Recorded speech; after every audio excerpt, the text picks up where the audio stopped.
তো হ্যালো বন্ধুরা, দেখো সবাই একটাই প্রশ্ন খালি, দাদা পিডিএফ কীভাবে ডাউনলোড করবো বা কীভাবে চেক করবো। তো প্রথমে চলে যাও তোমরা তোমাদের ইমেল আইডিতে, এসে সার্চ করো যেটা তোমাদের ব্যাঙ্ক আছে, যেরকম আমার আছে SBI।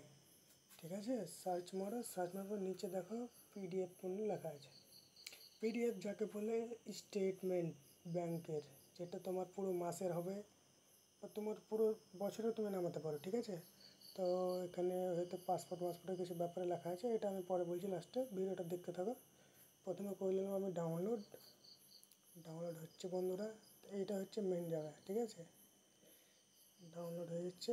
এই যে এখানে আমি খুলবো, এখানে পাসওয়ার্ড, এটা হচ্ছে সব থেকে বড় গুরুত্বপূর্ণ একটা জায়গা।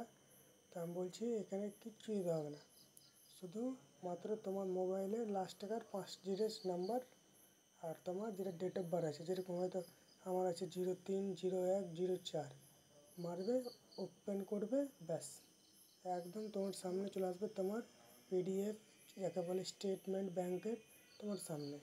ঠিক আছে, এখান থেকে ডাউনলোড করে কাউকে দেখাতে পারবে, অনেক কিছু তো অনেক কাজে লাগে। ঠিক আছে, সবাই হয়তো জানে না।